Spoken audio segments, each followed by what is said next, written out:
Buenas tardes tengan todas las personas que nos acompañan en este día, claustro de profesores y profesoras de la Universidad Marista, especialmente al alumnado de la Escuela de Derecho de la Universidad Marista de Mérida. Sean muy bienvenidos todos y todas ustedes. Pues nos encontramos el día de hoy aquí en la presentación del libro de nuestro queridísimo maestro Óscar Leonardo Ríos, titulado Sentencias de Impacto Social, Guía de Análisis. Y nos acompañan distinguidos juristas ya conocidos en el gremio académico y de abogados a nivel nacional, y que es muy grato presentar el día de hoy. Me voy a permitir ser muy breve con las reseñas curriculares, espero no ser aburrido y disfruten esta tarde con la presentación de este tan distinguido jurista que es el licenciado y maestro Óscar. Nos acompaña y es grato presentar al doctor Miguel Carbonell Sánchez, quien es un gran y distinguido jurista, doctor en Derecho por la Universidad Complutense de Madrid y actualmente es director del Centro de Estudios Jurídicos Carbonell. Bienvenido, doctor. Gracias, muy buenas tardes. También nos acompaña la maestra Graciela Alejandra Torres Garma, que más adelante voy a leer la pequeña reseña curricular, así como también el magistrado Jorge Rivero Evia. Le cedo el uso de la voz al doctor Miguel Carbonell. Muchísimas gracias, muy buenas tardes a todas y a todos. En primer lugar, quisiera expresar mi agradecimiento a la Universidad Marista de Mérida por recibirnos, por la hospitalidad, en este caso hospitalidad virtual, ¿no?, en el Internet, y por haber tenido la iniciativa de organizar esta presentación del libro de Óscar Ríos, y también por permitirme dirigirles estas palabras. Para mí es un privilegio siempre pues estar en comunicación con esa brillante, pujante escuela yucateca de pensamiento jurídico, como la denomina nuestro querido colega Luis David Coaña en el prólogo del libro de Óscar, y qué mejor que hacerlo acompañado de tan distinguidas personalidades, a quien también agradezco, y por supuesto envío un cordial saludo al magistrado Jorge Rivero, a Graciela Torres, a Juan Pablo Brito. Gracias por la presentación, Juan Pablo, y por supuesto saludo y felicito, extiendo la enhorabuena, por supuesto, pues podremos decirlo, al festejado, al protagonista de esta conversación, pues nada más y nada menos que Óscar Leonardo Ríos García, que tuvo a bien no solamente escribir esta obra, a la cual inmediatamente me referiré por lo que hace a su contenido, sino que además, de una manera muy generosa, pues nos permitió a nosotros en el Centro de Estudios Jurídicos Carbonell publicarlo, y pues aquí está ya el producto del trabajo, del talento, del empeño de Óscar, que es pues un joven talentosísimo, muy inquieto, atento a los temas de vanguardia, y que aprovecha, como algunos de nosotros lo hicimos al inicio de nuestra carrera, y como se debe hacer, creo yo, cualquier oportunidad y cualquier espacio para estar publicando, para generar debate, para aportar ideas. Y eso es lo que se espera de un intelectual, pues de la talla de Óscar Ríos, de una persona que quiere poner un grano de arena para, en definitiva, tener un país mejor. Y esto creo que merece el más entusiasta de los aplausos. En referencia, y por tanto reitero la enhorabuena para nuestro autor y el agradecimiento del Centro Carbonell por habernos permitido publicar su obra.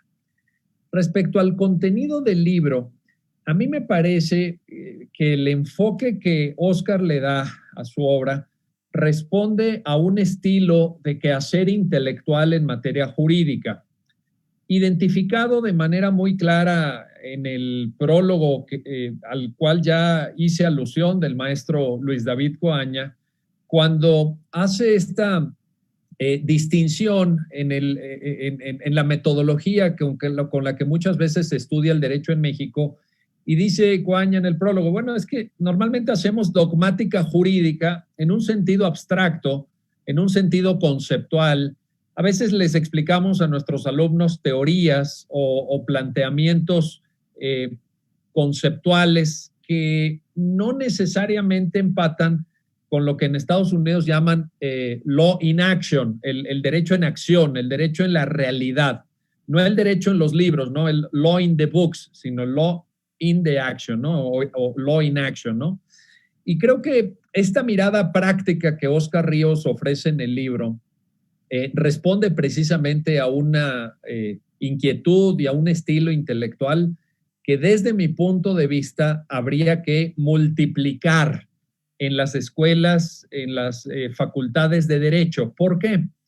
Porque si nosotros vamos leyendo las sentencias, los casos que fueron seleccionados por nuestro autor, veremos que ahí está la vida, ahí está la discusión, está la vida de personas que pueden o no pueden, dependiendo, ¿verdad?, decidir si transportarse en un taxi o en Uber.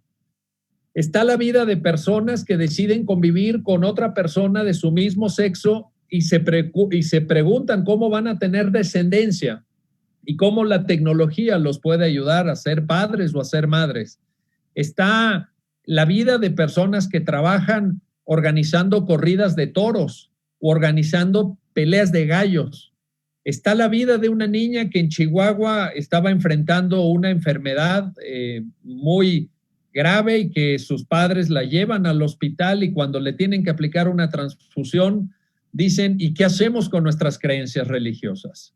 Entonces, el hecho de poder estudiar el derecho así, o incluso también el tema de las redes sociales, ¿verdad? Los bloqueos en Twitter, por ejemplo, por parte de servidores públicos, sean en México, sean en Estados Unidos, con el caso de Donald Trump.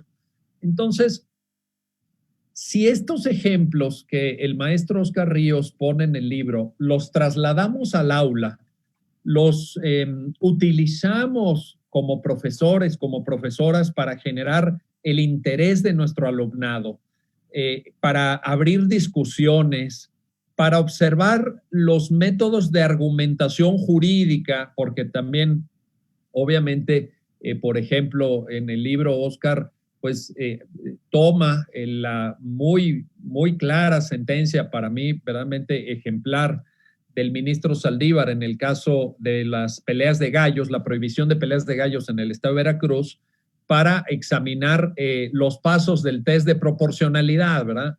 El interés o la justificación constitucional, la idoneidad, la necesidad, la proporción en sentido estricto, en fin, todas estas cuestiones que ustedes saben y conocen perfectamente. Entonces, todo eso me da que pensar que podemos hacer ejercicios de pedagogía universitaria más amables, más interesantes, no esa dogmática antigua, abstracta, donde, por ejemplo, a mí en mis clases de Derecho Civil, pues me llegaba el maestro, que tuve grandes maestros, grandísimos, y les estoy muy agradecido ya en la Facultad de Derecho de la UNAM, pues llegaban y nos explicaban cualquier institución del derecho civil, teoría unitaria, teoría, monista, teoría pluralista, teoría mixta y no sé qué, y caramba, uno pues ahí como que anotaba, intentaba seguirle un poco la exposición, pero al final no te enterabas de para qué servía eso, ¿eh? Y esto como para qué sirve. Leyendo obras como la de Óscar Ríos se entera uno para qué sirve el derecho y cómo el derecho puede incidir en nuestro día a día.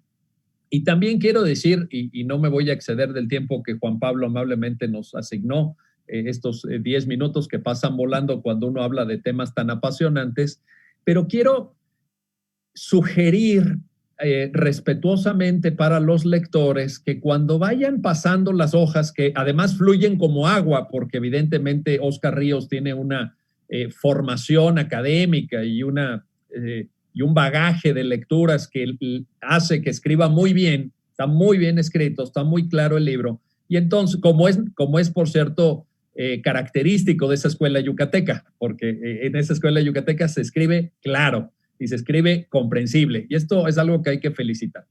Pero le quería yo sugerir respetuosamente a los lectores que cuando vayan pasando las hojas con tanta fluidez que va uno avanzando en el libro, observen cómo la selección del autor responde también a ciertas afinidades. Me atrevo a calificar, y aquí Óscar, como está presente, me podrá desmentir si estoy yo equivocado, pero me atrevo a calificar que Óscar demuestra sus afinidades ideológicas a la hora de seleccionar las sentencias, porque hay más sentencias de ciertos ministros que de otros, ¿no? Hay algunos que tienen ahí un lugar muy especial en el imaginario intelectual y académico de Óscar Ríos, y creo que se vale también, por supuesto, y es algo que si uno dice, oye, a mí esta sentencia me simpatiza en lo ideológico, pues ¿qué quiere uno? Difundirla. Quiere uno que llegue al mayor número de personas, porque pues eso es lo que nos hace falta, ¿verdad? Y también otra sugerencia que hago para los lectores del libro es que pudieran identificar que detrás de muchas de estas sentencias hay también posturas ideológicas que cuando se trabaja desde un tribunal constitucional es muy difícil dejar de lado. ¿Por qué? Pues porque, como ya lo había explicado desde los años 70 Ronald Dworkin, hay casos difíciles en donde el marco jurídico puede ser constitucional o convencional, no nos da pautas precisas, exactas, específicas para resolver los asuntos, sino que un poco tenemos que ir orientándonos con un cierto grado de creatividad, y lo digo con toda precaución, lo digo con mucha responsabilidad, porque yo creo que los jueces están para aplicar el derecho y los legisladores para crearlo, pero sí hay un cierto grado de creatividad en la actuación judicial, y en este tipo de casos difíciles, como los que nuestro autor pone en el libro, se nota de manera importante. Y pongo para terminar un caso que me parece emblemático de esto que acabo de mencionar, aunque podríamos citar todos los del libro, pero pongo uno. Óscar discute una sentencia de la que fue ponente el ministro Alberto Pérez Dayán sobre el caso Uber en Yucatán, precisamente. Y en esta sentencia, no por razón de la votación y no se alcanzaron los votos, en fin, una serie de cuestiones de técnica jurídica que no vienen al caso ahorita, pero en esa sentencia lo que estaba en juego de fondo era la ideología, creo yo, económica de la Suprema Corte. Esto que Charles Evan Hughes a principios del siglo XX explicó como la visión económica de un tribunal constitucional. Y que no se proyecta solamente a temas de propiedad, sino sobre todo a temas de comercio. Lo han explicado también Richard Posner, por ejemplo, toda la Escuela del Análisis Económico del Derecho, y que tiene que ver con qué podemos hacer los seres humanos para ganarnos nuestro sustento. Y algo tan novedoso como Uber, ¿no? Oye, Uber, híjole, ¿qué es? ¿No? La discusión en la Corte. ¿Es una empresa de transporte? ¿Es una empresa de tecnología? ¿Es una empresa de telecomunicaciones? ¿Qué requisitos pueden poner los reglamentos locales o las leyes estatales para el funcionamiento de Uber? Pues toda esta gran novedad, yo creo que al fin y al cabo se resuelve en una postura ideológica más liberal, aunque ahora esa característica no esté muy de moda, ¿verdad? Ahora está muy criticada o ser liberal, pero hay que reivindicar el liberalismo, el valor de la libertad, la iniciativa individual. Y sí, también, lo voy a decir con todas sus letras, pero no molestar a nadie, pero también el aspiracionismo, hay que reivindicarlo y hay que luchar por ser mejores, porque si no luchar a la gente por ser mejores, no escribiré libros tan buenos como estos. Si alguien quiere superarse académicamente, intelectualmente, lo que tiene que hacer es escribir libros como este. Y esto creo que hay que reivindicarlo. Y si alguien quiere tener una unidad de Uber, o quiere tener 10 unidades de Uber, o quiere tener 150 unidades de Uber, porque tiene el dinero y se organiza bien para lograrlo, ¿cuál es el problema con eso? Al contrario, y también lo dice Óscar en el libro, lo que hay que hacer es que el consumidor elija, que el consumidor diga, oye, yo me voy más cómodamente en el Uber, o me voy más cómodamente, o a lo mejor más barato en el taxi, o elijo un transporte colectivo donde voy ahí con mis amigos, ¿verdad? Bueno, pero que sea la persona humana, el consumidor de servicios, el que pongamos en el centro. Así que, como ustedes pueden ver, se trata de un libro de gran interés, de gran actualidad. Es un libro prácticos, una mirada al derecho en acción, y no me cabe más que reiterar la enhorabuena al autor, la enhorabuena a la Universidad Marista de Mérida, reiterar mi agradecimiento, un saludo con admiración, con respeto a mis queridos colegas Jorge Rivero, Graciela Torres, Juan Pablo, muchas gracias por tus palabras de bienvenida, y a nombre del Centro Carbonell, pues sugerir respetuosamente que lean este libro. El mejor homenaje que le podemos hacer a un libro y a un autor es leerlo, y este se lee con enorme gusto. Gracias y muy buenas tardes.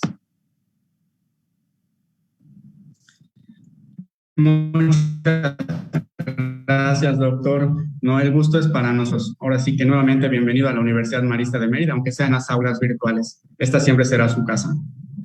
Continuando con el programa de la presentación del libro, ahora me toca presentar a la maestra Graciela Alejandra Torres Garma, quien además de ser una increíble persona, es maestra en Derecho,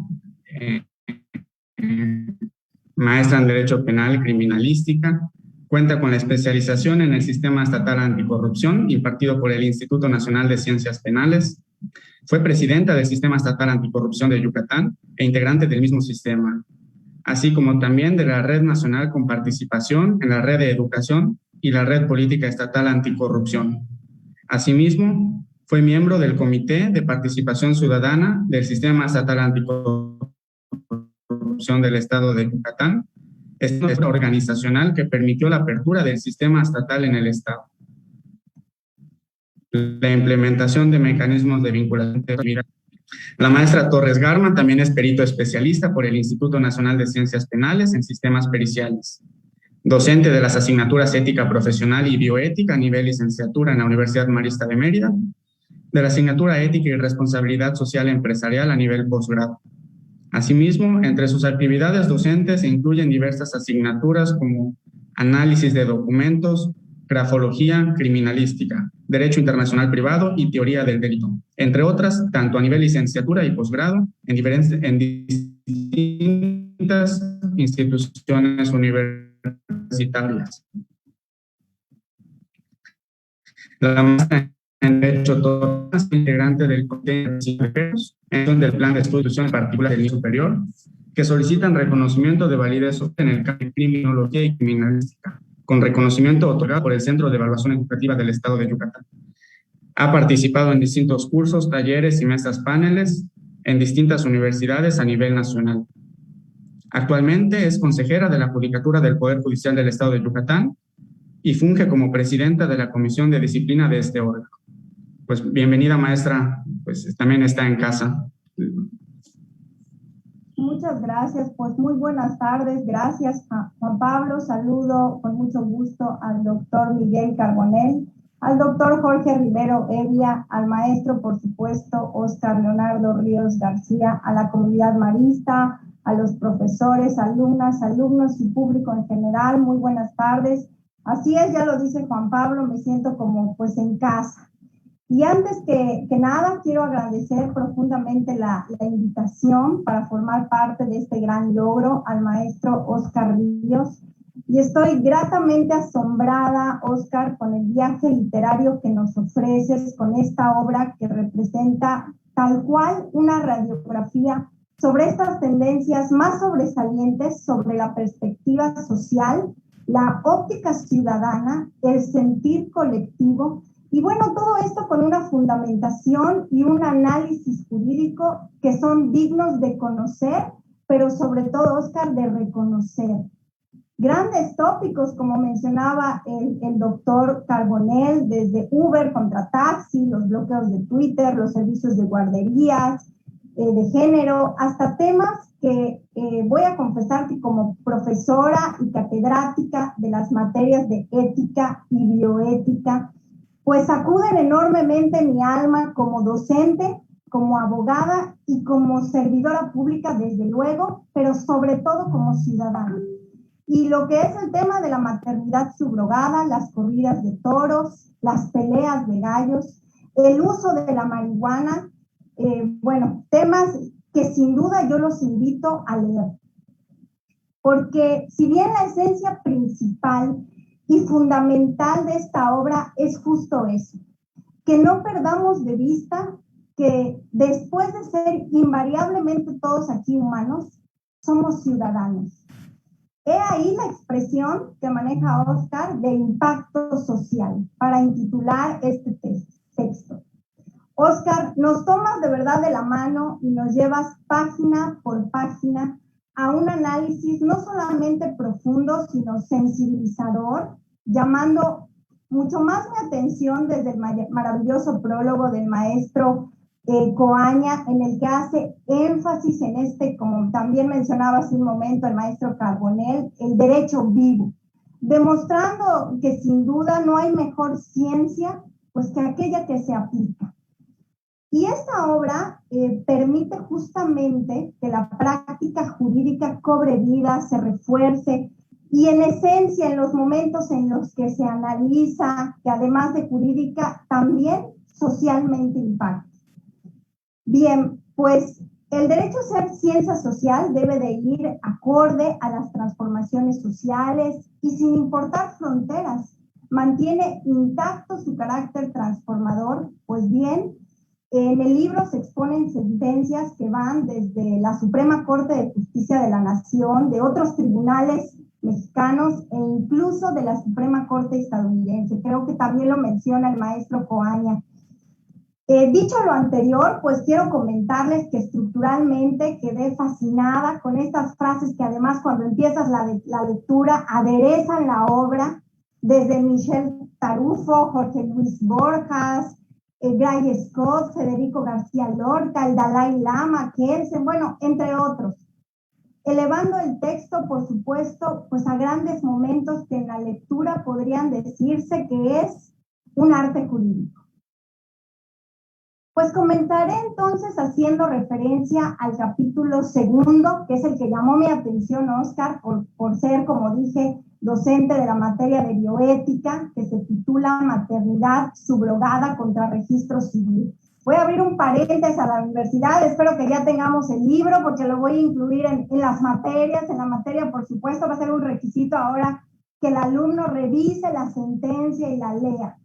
Y bueno, esta hace referencia al amparo en revisión 553/2018 que contempla este innovador precedente en maternidad subrogada y reproducción asistida y reconoce desde luego los derechos de la comunidad LGBTI, un tema que cada momento se aleja ya de la polémica y se acercan ya más a la naturalidad, a la cotidianidad, y compagina rubros tanto de derecho familiar, filiación, matrimonio, paternidad, el derecho humano, a través de la procreación y, por supuesto, el de la maternidad subrogada, que definitivamente, tal como el texto lo menciona el propio Óscar, debe ser abordada pues con mayor énfasis. El capítulo, como todos los capítulos de esta obra, nos expone los antecedentes y los hechos del caso. Pero hay un momento revelante y revelador de este capítulo. En el tejido de la lectura, cuando el maestro Óscar menciona, les voy a decir la página 22, por aquí lo anoté, aquel caso de Artaria Murillo y otras, que es fecundación in vitro contra Costa Rica, la Corte Interamericana al respecto sostuvo pues que la protección a la vida privada abarca una serie de factores relacionados con la dignidad del individuo y que la decisión, fíjense qué importante, la decisión de ser o no ser madre o padre es parte al derecho de la vida privada e incluye a la decisión de ser madre o padre en el sentido genérico o biológico. En la misma sentencia interamericana se sostiene que la vida privada se relaciona con la autonomía reproductiva y el acceso a servicios de salud reproductivo, lo que implica el derecho a acceder a tecnología médica necesaria. Una excepción, desde luego, avanzada a la época, futurista en todo ámbito, elevado al maravilloso título de Gustavo Zagrebelsky, el derecho dúctil, es decir, el derecho transformador, acorde a la movilidad social, a la transformación y por ende también a la tecnología en beneficio del bien común y el del derecho de la humanidad.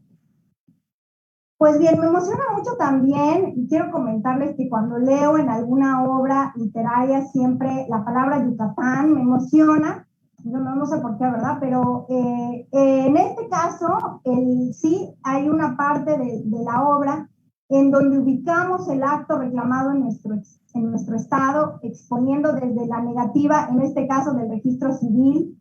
Y aquí vamos a hablar de la carencia del vínculo biológico hasta el análisis de la Corte al respecto.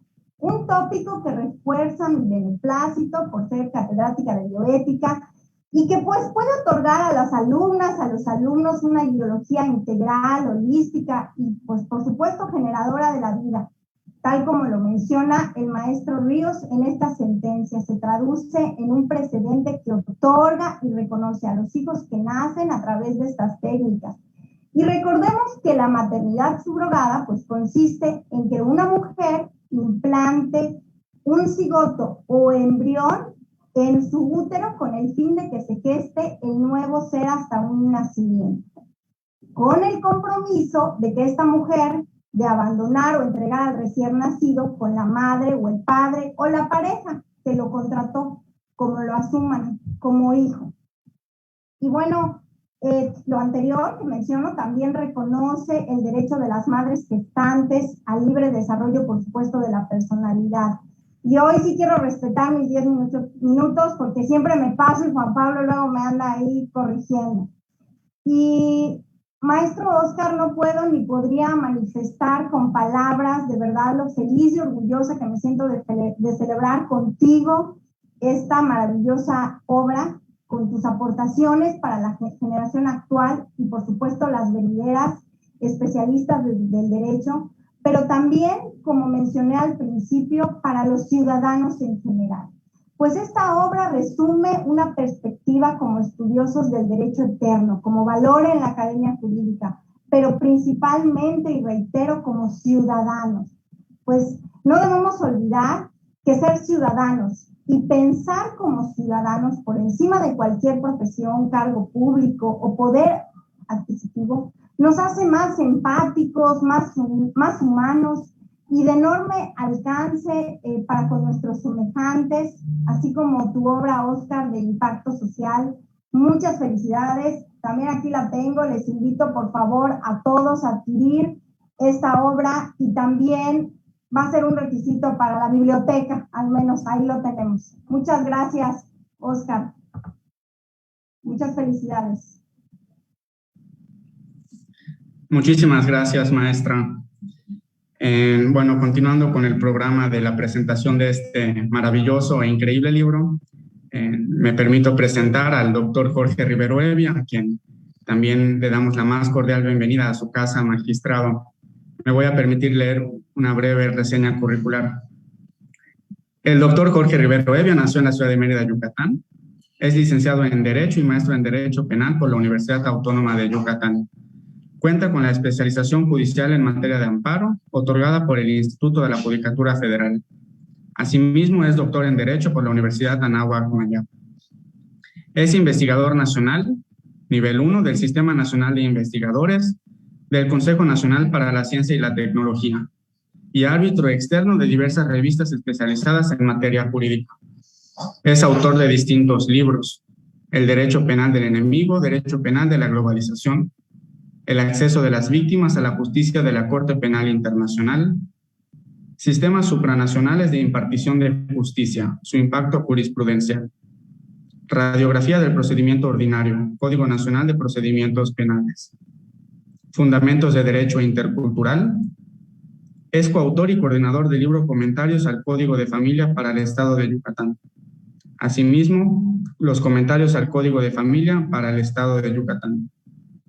También colaboró y es autor del libro Insumos Democrático-Constitucionales. Coautor en el habeas infantem, procedimientos de restitución de menores de edad a su lugar de residencia habitual. También el hecho ilícito como elemento de la acción de extinción de dominio, derecho penal para civilistas. Es catedrático de diversas instituciones públicas y privadas en materias relacionadas con el derecho constitucional, derechos humanos, derecho penal, derecho de familia y argumentación jurídica. Actualmente funge como magistrado presidente de la Sala Colegiada Civil y Familiar del Tribunal Superior de Justicia del Estado de Yucatán. Bienvenido, magistrado. Pues muchas gracias por la invitación a estar en este maravilloso evento. Agradezco la presentación que acabas de hacer de mi persona, Juan Pablo, compartir el panel con mi amiga Graciela, compañera de trabajo en el Poder Judicial del Estado, y con el doctor Miguel Carbonell, que por mucho el jurista de México.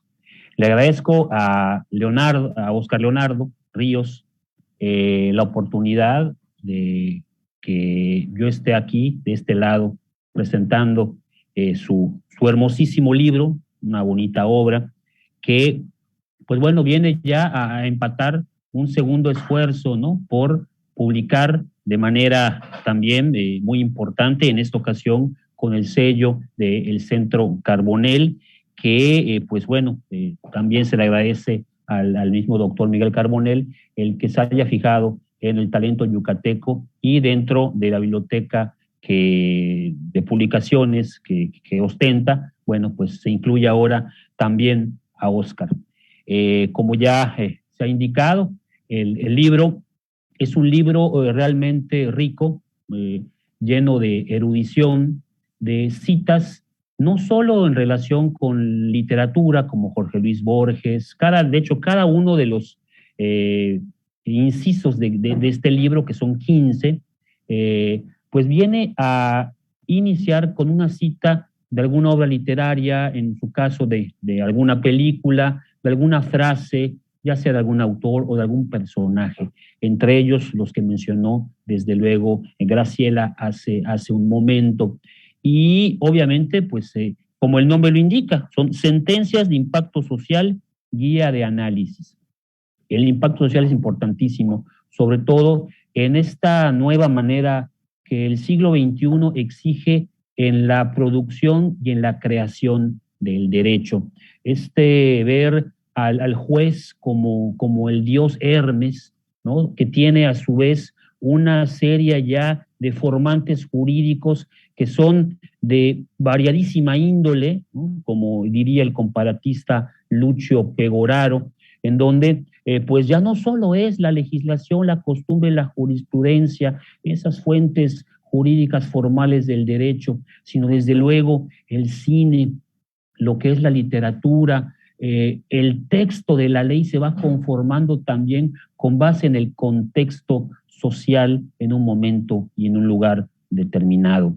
Esta guía, como su nombre lo indica, a través de unas cuantas sentencias de las muchas que existen, esta selección, coincido con el doctor Carbonell en relación a que, bueno, a su conveniencia también, Óscar, no solo cita las sentencias que le gustaría comentar, sino también en la gran mayoría de ellos que provienen de la Suprema Corte de Justicia de la Nación, pues están allá de por medio, se nota sus ministros favoritos, ¿por qué no? Se vale. También nos viene, no sé, a indicar y aparece como un Virgilio, aquel Virgilio que guía a Dante, ¿no?, durante lo que es la Divina Comedia. Pues así sería, Óscar, nos va dirigiendo por esta selva negra de la monstruosidad que llega a ser la tanta información que hoy día existe en el mundo en general, y desde luego en el mundo jurídico. Cada una de las sentencias que aquí comentan tiene además una metodología en específico, lo que hemos denominado en algún otro trabajo una auténtica técnica de investigación jurisprudencial a través de la casuística.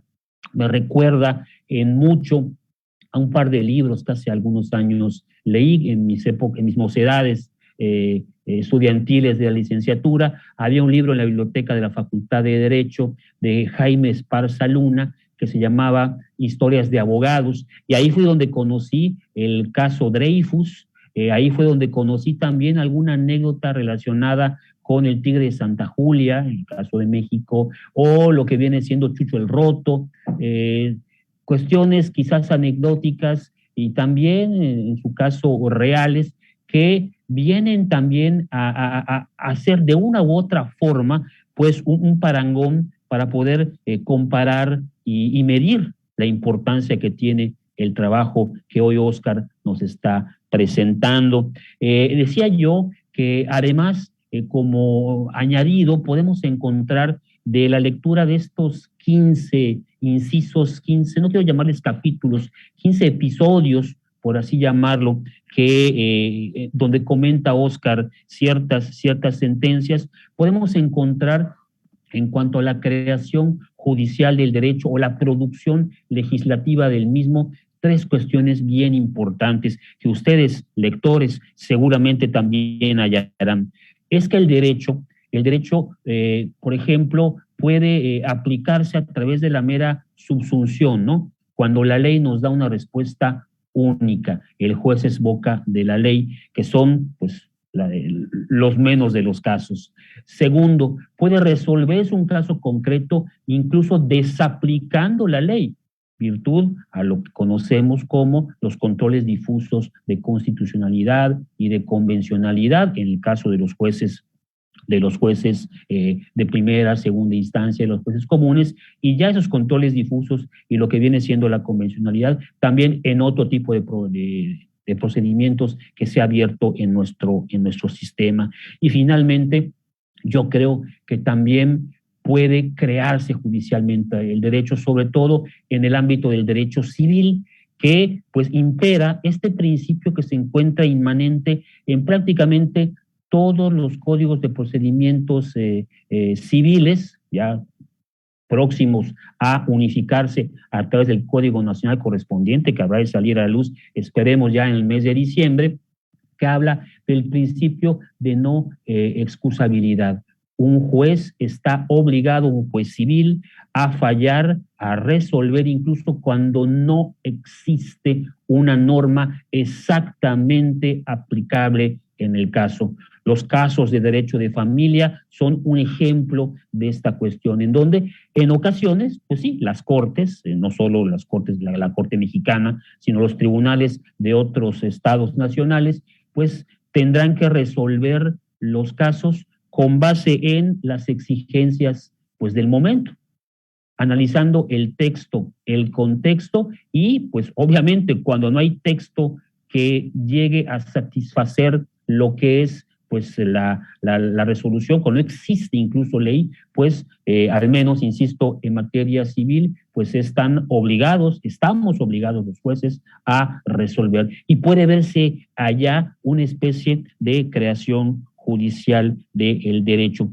En el universo de casos que presenta para su análisis Óscar, pues podemos encontrarnos todos estos problemas de que los casos fáciles pues son los menos, los casos difíciles son los más y los casos trágicos, bueno, pues son los que últimamente abundan para ser resueltos en las altas cortes de todos los países del mundo, sobre todo el mundo democrático.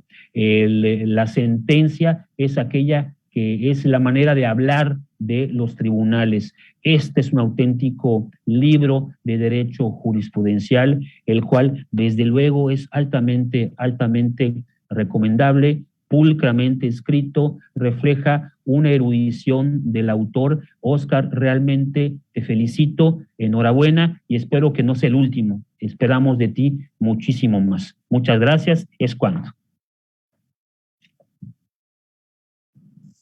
Muchísimas gracias, magistrado. Y nuevamente bienvenido a la Universidad Marista de Mérida.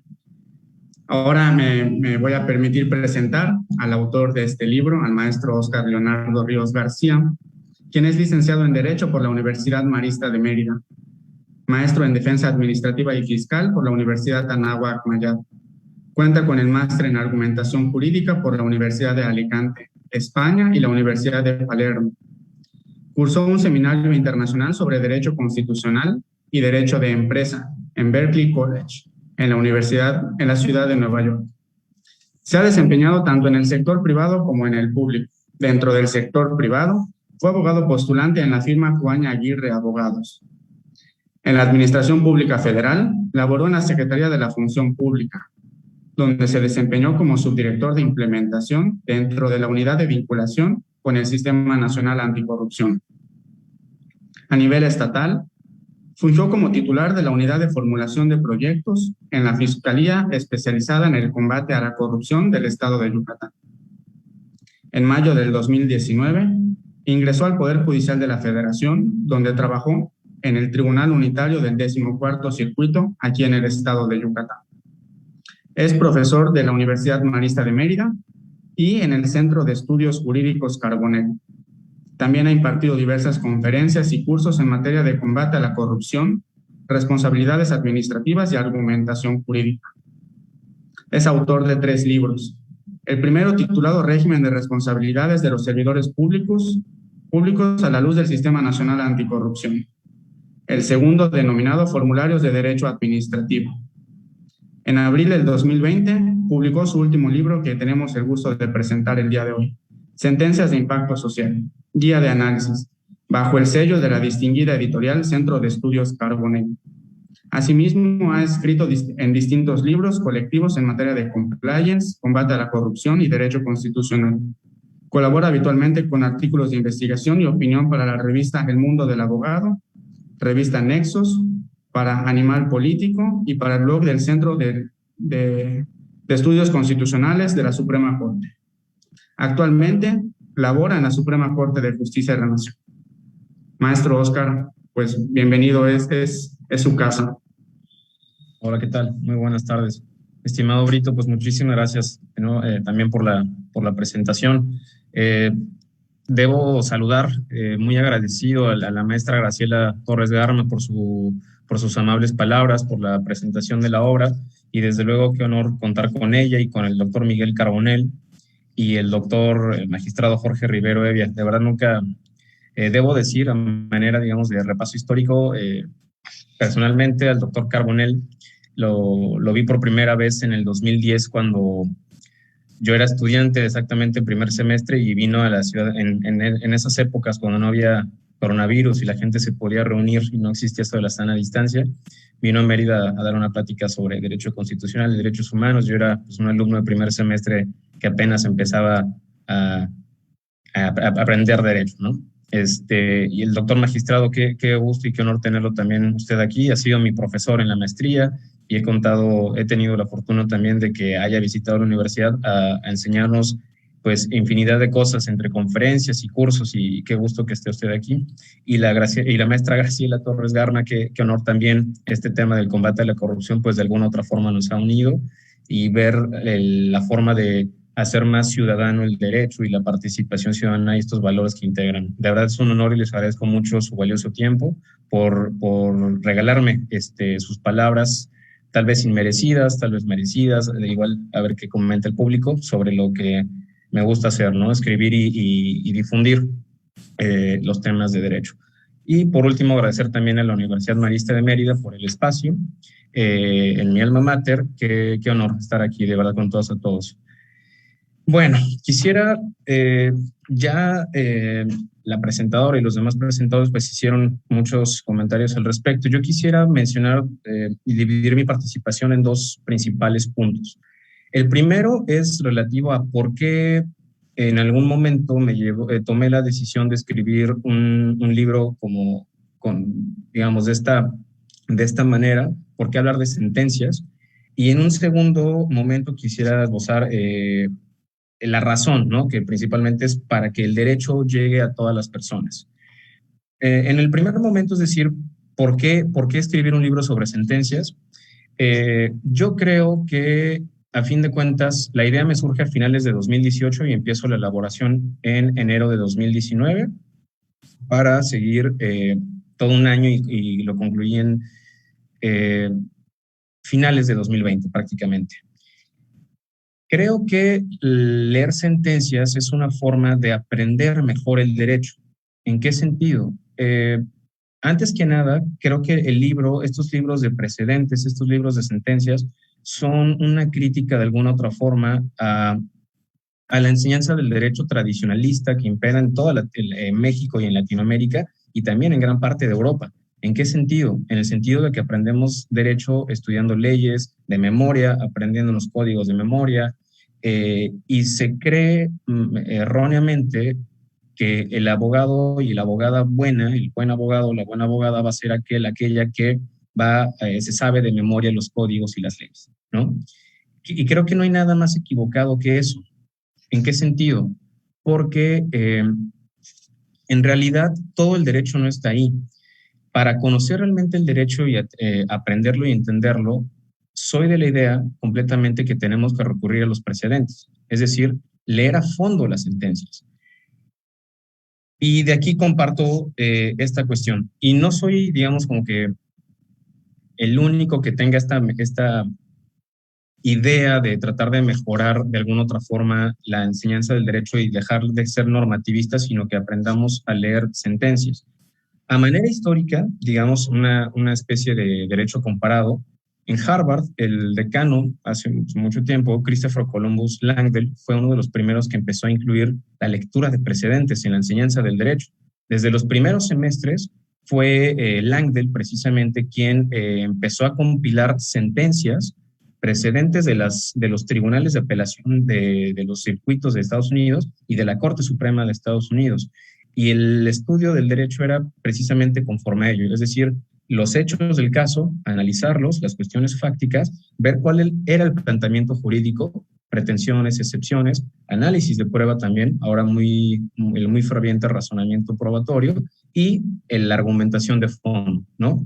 Y así se conoce y se aprende el derecho, a fin de cuentas, lo que decía el doctor Carbonell en su participación, es decir, el derecho en acción, ¿no? El law in action, dejar de pasar tanto a la teoría, sino ver cómo esta teoría se aplica realmente en la práctica. Y soy de la idea muy ferviente que solamente leyendo lo que dice los precedentes de la Suprema Corte y de, digamos, tal vez tribunales de apelación también en alguna medida, sabremos realmente cuál es la interpretación que hacen las personas juzgadoras sobre el derecho de códigos y leyes. En ese sentido, y de manera personal, estando como estudiante de Derecho en la licenciatura, entre el mecanismo de difusión que hace la Suprema Corte me encontré con un amparo. Precisamente el amparo directo en revisión 992-2014, que incluía aquí sobre la discriminación y las ofertas de empleo, que ahorita platicamos un poco de eso. Pero previo a ello, debo decir que cuando lo leí, aprendí Derecho creo que como nunca. O sea, había figuras jurídicas, entendí los razonamientos, había visto cómo era una secuela procesal, pero ya analizada desde la Suprema Corte, desde luego.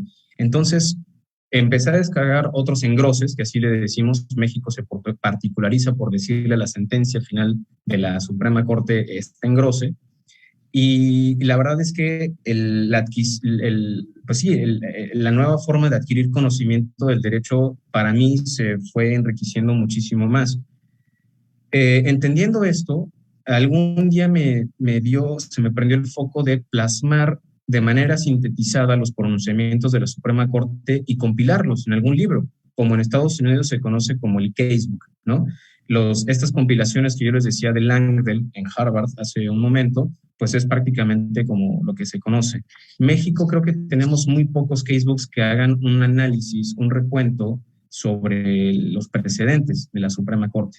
Si buscamos, por ejemplo, en Amazon y buscamos casebooks, vamos a encontrar muchos de distintas formas y de distintas metodologías. Es algo muy común en Estados Unidos y creo que es algo que tenemos que ir agarrando acá. Entonces, ese fue un primer punto, es decir, tratar precisamente de mejorar, que sea un producto académico para las clases, las aulas de derecho, y que sea un insumo de apoyo para las y los profesores de derecho, ¿no?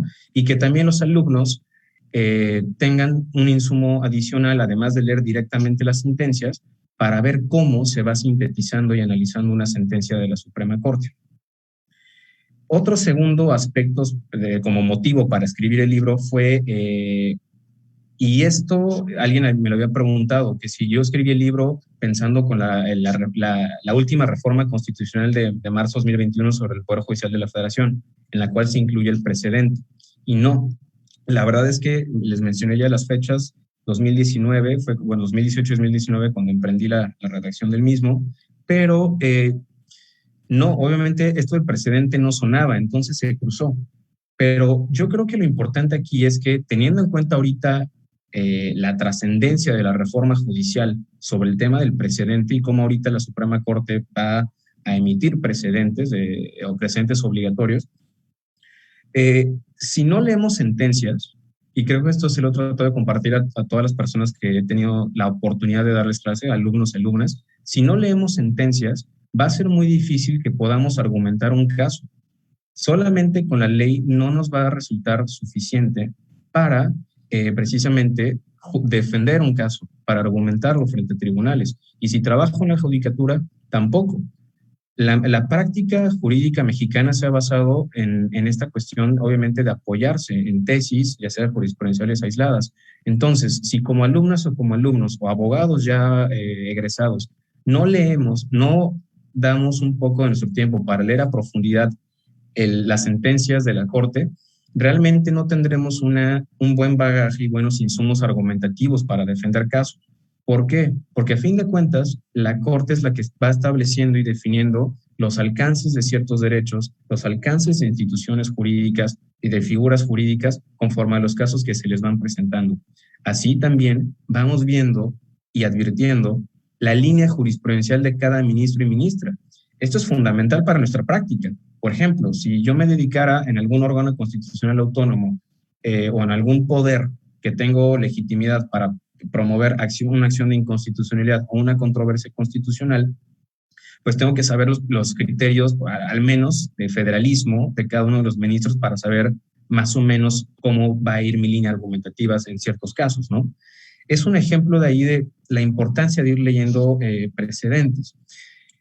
Entonces, esta relación entre argumentación y precedente es fundamental precisamente para nuestra práctica, pero solo vamos a poder mejorarlo y llevarlo a cabo bien si nos tomamos el tiempo de leer las sentencias de la Corte.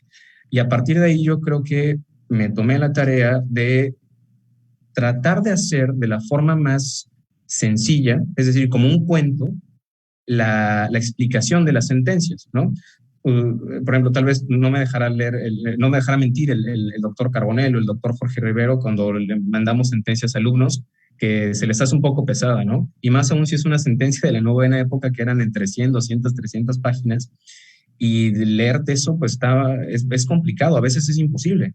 Ahorita la Corte a través de la 10ª época pues ya ha reducido esta cuestión y muy bien, pero a veces es un poco tedioso para estudiantes de primer semestre leer tantas hojas. Entonces, lo que yo me dediqué fue tratar de sintetizar y escribir y explicar estas 15 sentencias que yo compilo de una manera de cuento, ¿no? Es decir, cuáles fueron los hechos del caso. Y una vez que entendemos los hechos del caso, fulanito demandó a fulanita, esto reclamó, según él tenía derecho a esta cuestión, estos fueron los argumentos, y la Corte después, en un segundo segmento, analiza esto, ¿no? Cada artículo, cada sentencia está dividida así, hechos y análisis. Y si nos damos cuenta, esto tiene una trascendencia abismal para la práctica, para analizar los casos de la Corte así para nuestros propios expedientes, si somos litigantes o trabajamos en la judicatura. Ustedes saben perfectamente que a raíz del Acuerdo General 19-2017, si no me equivoco, ya la redacción de las tesis del Semanario Judicial de la Federación cambió por completo. Es decir, ahora, ¿qué pasaba antes? Leíamos una tesis y nada más venía el rubro, que además estaba redactado en forma de yodismos. Con esto de yodismo, para los que somos fan de Star Wars, lo entendemos bien. Si alguien no es fan de Star Wars, me refiero a Yoda, este personaje, que la forma de hablarla, su sintaxis la va volteando, ¿no? Entonces, un rubro lo redactaban así, carga de la, punto, la exclusión probatoria. Entonces, realmente es algo complicado de leer. Y en un párrafo de 10 líneas, un extracto de la sentencia. Pero eso no nos dice absolutamente nada en sí para conocer a fondo qué se resolvió. A raíz de esto, la Suprema Corte y el Consejo de la Judicatura pues dice, bueno, no, ya no, quita ese yodismo, hay que redactarlo de manera más ciudadana, que no solo las y los abogadas y abogados entendamos, sino cualquier ciudadano interesado pueda entender el rubro de una tesis, y además explica los hechos, qué pasó, un apartado de hechos, un apartado de criterio jurídico, es decir, cuál es la decisión, que en esto, digamos, en el derecho de Estados Unidos, el common law, pues también, no solo Estados Unidos, sino países de common law, se conoce como el holding, de alguna otra forma. Y el último rubro es la justificación, los argumentos, es decir, por qué la Corte llegó a determinar que ese es el criterio jurídico que debe establecerse en el ordenamiento jurídico, ¿no? Entonces, todo esto, esta transformación que viene a la raíz de la reforma, conlleva a que tenemos que darle mayor importancia a la lectura de las sentencias y directas, al engrose, no solo leer con el extracto. Entonces, creo que esta nueva práctica, tanto para personas postulantes como para personas que nos desempeñamos en la judicatura, va a ser fundamental, y de ahí la trascendencia de leer el expediente, la sentencia en sí, ¿no?, de la Corte. Esos fueron, digamos, los principales motivos que me orillaron a mí en algún punto escribir un libro de esta manera. Y el segundo y más importante, yo creo que cuando era estudiante de Derecho, a mí me interesaba mucho, y me sigue interesando, creo que es un propósito que tengo, ciudadanizar el derecho. Es decir, el derecho es algo que nos corresponde a todos. Cualquier actividad de la vida cotidiana, el derecho entra y lo regula de alguna otra forma y va a participar el derecho. Un tema de medicina, el derecho deportivo, incluso hasta los temas de contratación deportiva, lo que quieras, educación, todo. La vida del derecho, a fin de cuentas, va a entrar en cada ámbito de estas cuestiones que vivimos cotidianamente. De ahí el tema del título de sentencias de impacto social de alguna otra forma, porque las sentencias que elegí impactan en nuestra vida cotidiana, de todas y todos a lo largo y ancho de la República, desde Baja California hasta aquí, hasta Yucatán. Y en ese sentido, hacer el derecho entendible para las personas, creo que es una tarea que tenemos todas y todos los abogados. El derecho es algo muy elitista desde mi punto de vista. Solo nosotros lo conocemos, o tal vez ni eso, o tal vez decimos que lo conocemos, pero en realidad no. Y si a nosotros tal vez se nos complica algo, imagínense una persona ciudadana, un arquitecto, una persona trabajadora doméstica, un maestro de profesión que tiene derechos laborales, quiere saber cuáles son sus derechos laborales, entre otras cuestiones, ¿no? De ahí que el libro va dirigido desde luego para maestras, maestros y que se apoyen en sus aulas, para estudiantes, para abogados en general, pero mi finalidad principal y mi propósito es que llegue a otro tipo de personas que no sean abogados, ¿no? Y que conozcan de alguna otra forma qué dice la Suprema Corte sobre nuestros derechos en México. Y a partir de ahí tratar de hacer, digamos, un México más culto, o mejor, permítanme decirlo así, un México con una mayor cultura de la legalidad.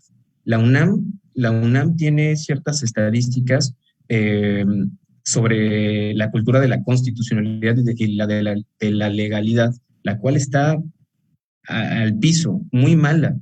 Alguien me preguntaría, bueno, ¿por qué tendrían que saber de la Constitución un ciudadano? Claro, tienes razón, no tendría por qué, pero a fin de cuentas es un derecho que tenemos todos, conocer precisamente cuáles son nuestros derechos y cómo nos corresponden. Y ahí yo creo que el gremio jurídico tiene una ardua labor para llevar a esto, ¿no? Las escuelas de derecho creo que tenemos esa misión que tenemos que ir construyendo poco a poco para ir ciudadanizando el derecho de alguna otra forma. Finalmente, quisiera comentarles algunos casos de los que yo decidí incluir aquí y por qué son de sentencias de impacto social, ¿no? Y también debo reconocer que el título, mucho del tema viene por parte del doctor Carbonell. Él, al fin de cuentas, igual me hizo algunas recomendaciones con el título, y esto es importante, y digamos, a manera de analogía, muchos sabrán, por ejemplo, que el doctor Manuel Atienza, en su libro Curso de Argumentación Jurídica, que publicó en 2013 con la editorial Trota, El azul, el gordote, de alguna otra forma, él pretendía llamarlo la mirada de peito. La mirada de peito, digamos, pues el doctor Atienza siempre ha tenido esta cuestión de estudiar a los clásicos de la argumentación, a los clásicos de la filosofía, pero le habían comentado que era un nombre no muy comercial, ¿no? O sea, si alguien ve en una librería la Avenida de Peito, tal vez te pasas de largo, no te interesa el libro, pero si ves curso de argumentación jurídica, pues ahí sí lo vas a agarrar y te va a interesar, ¿no? Entonces, entre estas cuestiones, pues el doctor Carbonell dio mucha luz a esto. ¿Y por qué de impacto social? Aquí quisiera comentar algunas sentencias que llegué a elegir y cómo impactan de manera rápida. Y Brito, nada más si me apoyarías con el tiempo, si me estoy pasando, por favor, interrúmpeme porque soy muy malo con eso. Y termino. Pero nada más esta cuestión, sin abundar, porque ya muy bien el doctor Carbonell, la maestra Graciela y el magistrado Rivero ya hicieron mención a algunos, ¿no? Pero ¿cómo impacta la Suprema Corte a nuestros derechos? El caso IMSS, un caso muy famoso que lo pongo siempre en clases, ¿no? La ley del IMSS, como ustedes saben, el IMSS a fin de cuentas tiene servicios de guardería para personas que se encuentran de alguna otra forma, pues, como cuentavientes, digamos, Instituto Mexicano del Seguro Social. Pero resulta que la ley del IMSS solo reconocía ese derecho a mujeres. Si tú eras un varón, un hombre, y con un hijo, no tenías derecho de acceder a ese derecho de seguro social de guarderías del IMSS, simplemente porque la ley decía los hombres pues no tienen este derecho, solo corresponde a las mujeres, ¿no?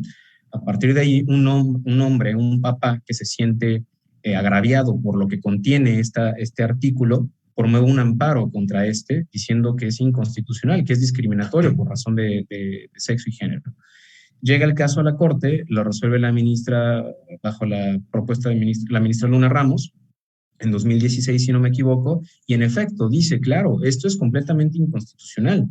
Aquí hay una discriminación con base en una categoría sospechosa y no está bien. Entonces, lo que hace es declarar la inconstitucionalidad de este artículo y a partir de este momento, pues que los papás tengan un paso judicial, papás hombres me refiero pues, para acceder a este tipo de servicios de guardería. Si se dan cuenta, son algunos casos de la vida cotidiana que el derecho regulaba mal, de manera discriminatoria, a esto que se conoce como discriminación indirecta, y la Corte viene a enmendar la plana por acá. Un segundo caso que me encantaría, y esto es muy, muy común, creo que es el tercer asunto que pongo sobre pasajeros inconformes y aerolíneas inconformes contra pasajeros. En 2017 hay una reforma a la Ley de Aviación Civil y lo que ocurre es que ciertas aerolíneas demandan la inconstitucionalidad de estos artículos porque ponían mayores requisitos sobre, no sé, reconociendo mejores derechos a los pasajeros. Es decir, que si tú quieres meter una carriola porque tienes un menor de edad contigo, un bebé, pues no tienes que pagar ni el boleto del bebé, ni la carriola, entre otras cuestiones, ¿no? Y ciertos derechos que reconoce esa reforma es que los pasajeros, por ejemplo, si hay un retraso o una cancelación de un vuelo, la aerolínea tiene la obligación de expedirnos un nuevo ticket, un nuevo pase de abordar. Y además, por ejemplo, si me cancela el vuelo, pero me lo pone para la mañana, me tiene que dar alojamiento y transporte. Y esto ha servido porque mucha gente desconoce que estos son derechos reconocidos en la Ley de Aviación Civil y que la Suprema Corte ya los reconoció y los avaló. Y dijo que las aerolíneas que decían que no estaban conformes con esta nueva ley, pues no tenían la razón, ¿no? Y ha servido. Conozco gente muy cercana a mí que, les cuento, llegan a la aerolínea a la noche, van a viajar de noche y les dicen, oigan, ¿qué creen? Su avión y su vuelo se canceló, sale mañana a las 11 de la mañana. Y le preguntan, oye, pero pues, ¿yo qué culpa tengo? ¿Y qué hago si ya no tengo hotel? Yo no soy de esta ciudad. ¿Por qué tendría que pagar otra noche? Y le contestan, lo siento mucho, pues hágale como quiera o vea qué puede hacer, ¿no? Se enteran de este artículo, que es, digamos, este artículo escrito aquí en este libro, y se dan cuenta que la Ley de Aviación Civil les reconoce este derecho de alguna otra forma y les dice, oye, a ver, tú tienes la obligación como aerolínea de pagarme entonces un alojamiento y transporte. Llévame del aeropuerto a un hotel donde tú tengas que, bajo tus costos, obviamente, bajo tu dinero, y mañana también pasas por mí, me traes al aeropuerto y ya ahora sí agarro el avión que tú me cambiaste el horario, ¿no?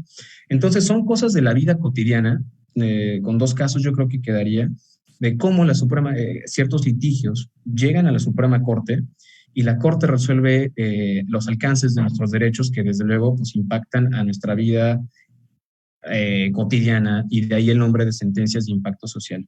Podría comentar un poco más, pero esa es la forma en la que voy narrando, que creo que lo explicó de mejor manera el magistrado Rivero, el doctor Carbonell y la maestra Graciela Torres Garma, y lo demás pues lo dejaría pues a la lectora y el lector interesado.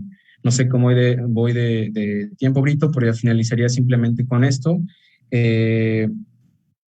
Es simplemente eso, ¿no? Esa es la intención del libro, tratar de que llegue a un público más ciudadano, no tan abogadil, pero desde luego, obviamente, para abogadas y abogados que creo y considero que puede ser de gran utilidad para nuestra práctica jurídica como juristas, ¿no?